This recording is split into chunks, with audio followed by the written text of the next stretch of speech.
if the negative comments roll in about this hat, I will not be apologizing, okay? Because there's a reason that the Sorcerer Mickey hat is on today. And I wish I had a version that didn't have the ears. I mean, I love Sorcerer Mickey and all, but I'll get to that in a second, all right? There was a question earlier this week from at 303 Funk saying, I'd like to hear about how you got into role playing and your earliest experiences of playing and GMing. And I gotta take you back 30 years. And I did not realize how long it had been. I guess, well, I did. I thought for some reason it was 1992. It was 1991 that I started role playing games. And I was like, holy crap, it is 30 years. I've been saying almost 30 years for a while, but it's been 30 years. And I know exactly when I started GMing because all I have to do is look up the when the movie Robin Hood Prince of Thieves was released because it was about the exact same time.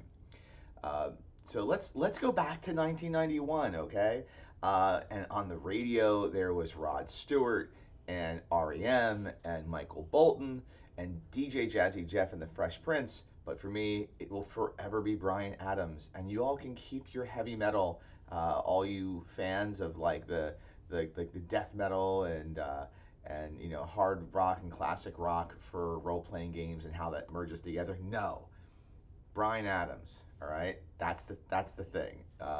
Let me take a step back though, a little step back. All right, and talk about how I was first introduced to role playing games because it was in early '91 before Robin Hood, Prince of Thieves, and my neighbor Chuck.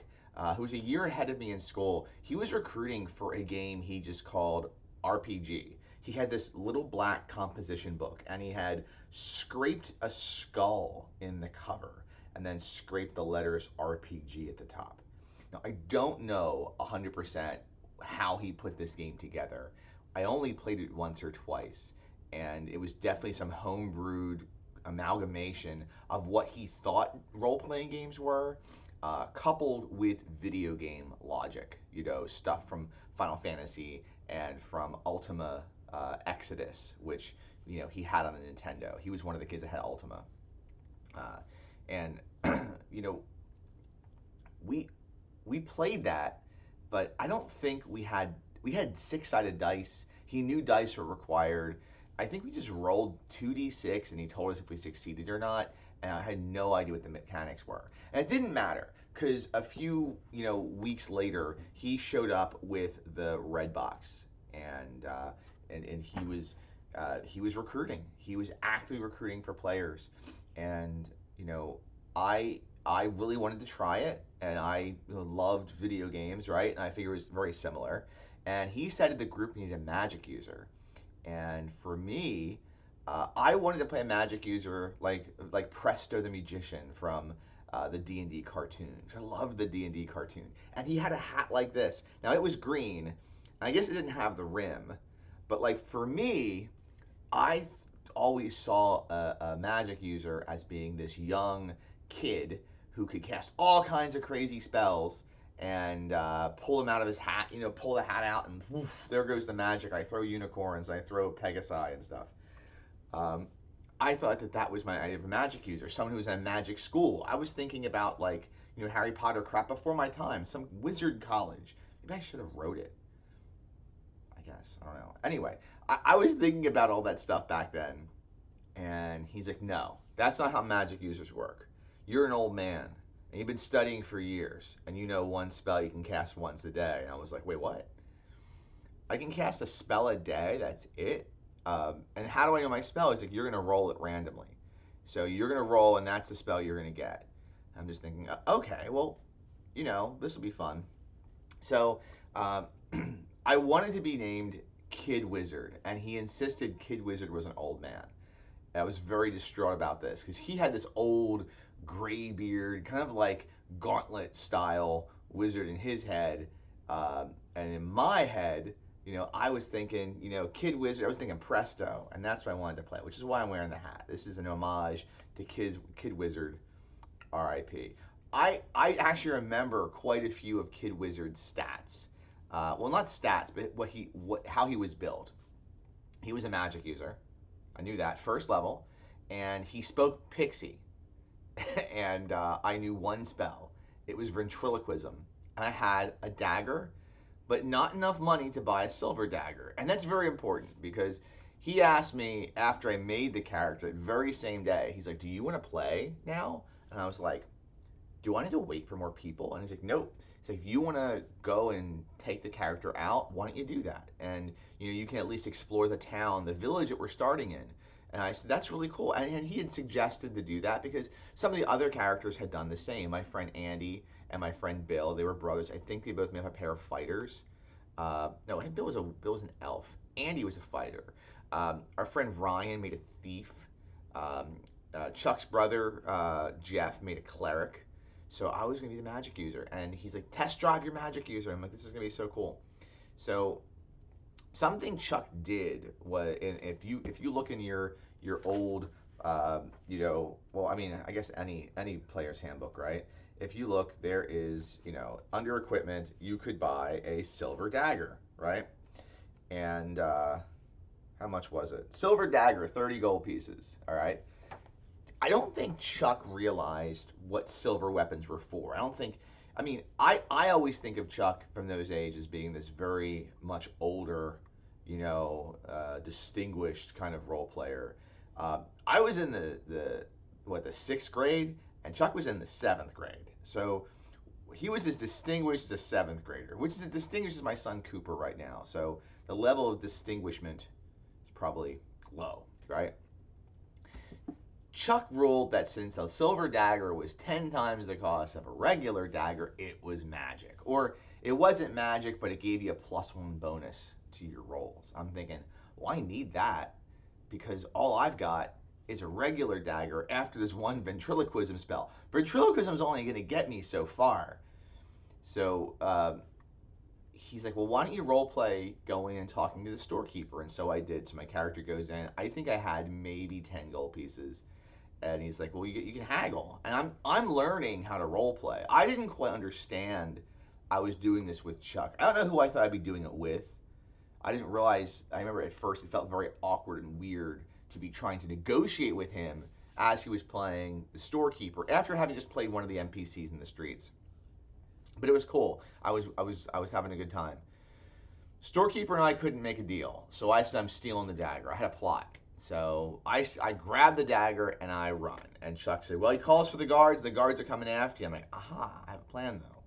I am going to use ventriloquism to have the shopkeeper say, never mind, let him keep it. And I thought this was a great plan. And, Chuck ruled that the guards didn't believe the ventriloquism spell and the guards killed me. In hindsight, that was kind of a dick move, Chuck. I don't know if that is how I would have introduced someone to role-playing games for the first time. But as I said, R.I.P. And to Kid Wizard. A few months later, Chuck was way into AD&D Second Edition. He didn't stay on Basic for very long. He was prompted by other kids in the neighborhood who started buying up books not long after he got the red box and kind of pushed. Like the peer pressure pushed us all into Second Edition pretty quick. So for about $20, I bought Chuck's red box books, and I bought his blue box book, and Isle of Dread, and actually no, I didn't buy Isle of Dread. I apologize. He kept Isle of Dread. That's right, because that's going to come into play here in a second. I know I have it. I think I got that later though, and I think it still is his copy. But anyway, so. For $20, I bought the box sets from him, and before going down to the shore in Wildwood, New Jersey, for vacation with my cousins and my brother and my family. And I know this was the summer of '91 and it was in June '91 because we went down there right after Robin Hood Prince of Thieves debuted on June 14th, 2021 or 1991. And I remember that song, that Everything I Do It For You by Bryan Adams. And whenever I hear that song, I think of those early days of D&D and then playing D&D at the shore. with my cousins and my brother. My brother made a thief named Robin. My cousins Andy and Steven both made clerics, I believe. So it was a thief and two clerics was our party, and we definitely played it wrong. I had one 20-sided die. I had one set of dice for us all to share, and that was it. And we would play during the day. After going down to the shore itself, down in the sand, and then at night when we were out riding roller coasters and stuff, we would pretend that we were riding dragons and stuff. It was just such a memorable time for me. And over the next few years, I split my time playing in Chuck's AD&D Second Edition campaign, and then my own campaign. And I didn't stay playing this very long. I ran a few games here and there, but eventually I got caught up too. This is my Dungeon Master's Guide. This is purchased for $8.90 from what's it called? From Toys R Us. I got this in a player's handbook. If you go back a year as a show, I did with my mom and dad. They came on. I explained how they threw away my player's handbook, and I didn't get another one for like a year and a half. I did borrow them, but I had my DMG still. So I got into second edition, and I had playing with Chuck. I had a paladin that died on Isle of Dread, so that's why I knew he kept it. And he pushed me to play with clerics of a war deity all the time. Like he was always building these perfect parties, and he'd have his friends lined up, and he'd be like, okay, Andy was always gonna be the fighter, and Ryan was always gonna be the thief. His brother Jeff was always gonna play the cleric of a healing deity. His friend Bill could play whatever he wanted, and I was always pushed into playing a cleric of a war deity. I guess he liked having that balance.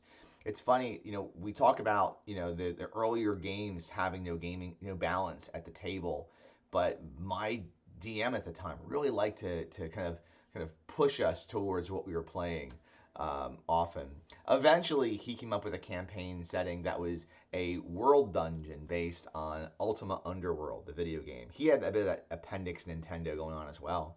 And my character descending into those depths for what would be a 5-year-long campaign that would continue even after high school for about a year or two into college. We'd come home and play in the summer. Was Lucky Lightfoot the Gnome Wizard, who I like to think also had a hat like this. Now, I started getting into DMing at the time as well, more and more in 7th grade, 8th grade, and especially 9th grade. And I, at first in 7th grade, was inspired by Ultima 7. There's Ultima games, man. They really had a lot on Handy Road in Levittown, Pennsylvania. Those Ultima games really inspired a lot of role-playing experiences. It took me a few years before I had anything great cooking campaign-wise. I did a lot of one-shots. I was mostly a player. But I was very fond of those early years. And every new book I purchased from either Allied Hobbies or Walden Books at the Oxford Valley Mall was pure magic. I remember being able to flip through those things. And I still have all of my brownback complete guides, and I have a lot of the grayback ones for the DM, and then I have all of the greenback ones for the historical supplements. I remember finding Dark Sun for the first time there, and not being able to look at it because it was in a box and that seemed so forbidding, and the cover, like you got Mulls and Tarex and all kinds of gladiators running around. That was just awesome.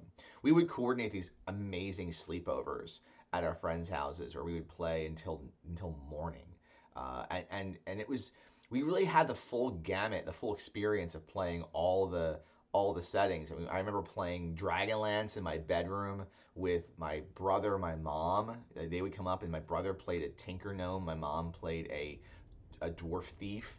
And I remember exploring Mount Nevermind with them, and the Gnome Flingers, and going up and down the levels and stuff. I remember playing Hollow World. My dad had a Toyota pickup truck, and sometimes if the house was too busy and there was nowhere to go, my dad would let us sit in the back of his pickup truck. We could put the cap, it was capped, so we'd open the cap up and put the bed, like the lift down, and then we would sit in there. We'd roll a sleeping bag out. We'd play games in there, and a lot of good times, all set to Bryan Adams. I'm going to post a link. I have a bit more about my experience with Chuck in a blog post I wrote back in 2016 called Kid Wizard versus DM Chuck, my first RPG. So I'm going to post that below.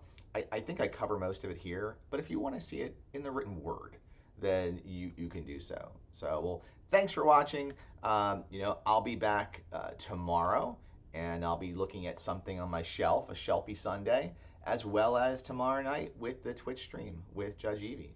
All right, so play nice, everybody. See you tomorrow.